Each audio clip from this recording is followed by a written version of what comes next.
नमस्कार दोस्तों, स्वागत है आप सभी का संजीव सर ऑफिशियल चैनल पर। दोस्तों आज हम बात करने वाले हैं 8th पे कमीशन में हो रही देरी को लेकर। मीडिया रिपोर्ट सामने आ रही हैं जिसमें ये पता चल रहा है कि जो 8th पे कमीशन 1 जनवरी 2026 से मिलने को था वो अब 2028 तक डिले हो सकता है।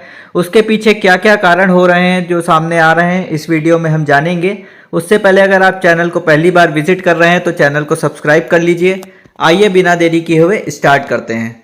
दोस्तों आज हम बात करने वाले हैं न्यूज़ पर जिसका इंतजार है, लाखों एम्प्लॉय जिसका इंतजार कर रहे हैं, वो है 8th पे कमीशन। दोस्तों क्या ये 2028 तक लागू होगा?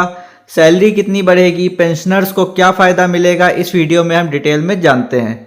अभी हम अगर बात करें करंट सिचुएशन की तो फ्रेंड्स 2025 की शुरुआत में जो सरकार है उसने ये बताया था कि 1 जनवरी 2026 से ये ऐसा बताया गया था कि 1 जनवरी 2026 से 8th पे कमीशन को लागू कर दिया जाएगा। लेकिन फिलहाल अभी जो बातें हैं सामने आ रही हैं कि सरकार ने सिर्फ अनाउंसमेंट ही की है। टर्म ऑफ रेफरेंस जो है अभी डिसाइड नहीं हुआ है। मेंबर्स और चेयरमैन की भी अपॉइंटमेंट पेंडिंग पड़ी हुई है। और अगर हम इतिहास देखें 6th और 7th पे कमीशन को लागू करने में भी 2 से 3 साल लगे थे। तो यही अंदाज़ा लगाया जा रहा है कि 2028 तक ये पूरी तरह लागू हो पाएगा। डिले का जो कारण है वो क्या है देखते हैं। सबसे पहले कमीशन का जो है उसको डेटा कलेक्ट करना होता है। Inflation, current salary structure, pension system और फाइनेंशियल पोजीशन ऑफ गवर्नमेंट, ये सब चीज़ें कलेक्ट करनी होती हैं। उसके बाद रिपोर्ट रेडी होती है जिसमें सैलरी स्ट्रक्चर, फिटमेंट फैक्टर और पेंशन रिलेटेड सजेशंस होते हैं। फिर यह रिपोर्ट गवर्नमेंट को सबमिट की जाती है और कैबिनेट से अप्रूवल मिलता है और उसके बाद नोटिफिकेशन आता है। इसे पूरे होने में लगभग 2 से 3 साल लगते हैं। और अगर हम यहाँ पर देखें तो यहाँ पर अभी ना तो क्या कहते हैं टर्म ऑफ रेफरेंस डिसाइड हुआ है, ना ही मेंबर और चेयरमैन का अपॉइंटमेंट हुआ है। तो इसी वजह से ये कहा जा रहा है मीडिया रिपोर्ट्स में कि 2028 तक ये डिले हो सकता है। क्या क्या परिवर्तन देखने को हमें मिल सकते हैं एक्सपेक्टेड चेंजेस की अगर हम बात करें तो अब आते हैं इंटरेस्टिंग पार्ट पर, जो कि एम्प्लॉयज़ और पेंशनर्स को क्या मिलने वाला है इसकी बात हम करेंगे। सबसे पहली जो बात है फिटमेंट फैक्टर की अगर हम बात करें तो 1.83 से लेकर 2.46 तक बढ़ सकती है।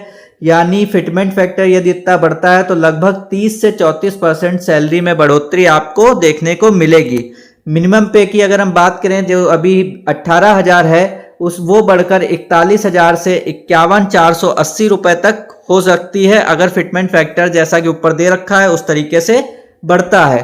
पेंशनर्स की भी बात कर लेते हैं कि लगभग 60 से 65 लाख पेंशनर्स को इससे सीधा फायदा मिलेगा। मिनिमम पेंशन बढ़ाई जाएगी और पेमेंट जो है सिस्टम को स्मूथ, जो पेमेंट सिस्टम है पेंशनर्स का उसको भी स्मूथ बनाया जाएगा।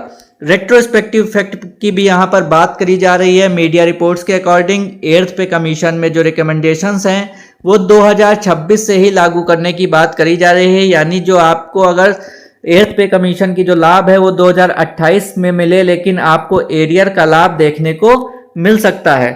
यानी जो भी आपका एक्स्ट्रा पैसा बनेगा 2 साल के गैप का 2026 से 2028 के बीच का, वो आपको एरियर के रूप में मिलने की पूरी उम्मीद है, क्योंकि 7th पे कमीशन के टाइम भी ऐसा ही किया था।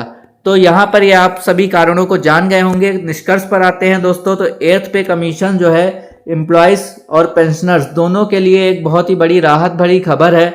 इसका लंबा इंतजार जरूर करना पड़ सकता है दोस्तों, लेकिन क्या कहते हैं इससे सैलरी में बहुत बढ़िया वृद्धि आपको देखने को मिल सकती है।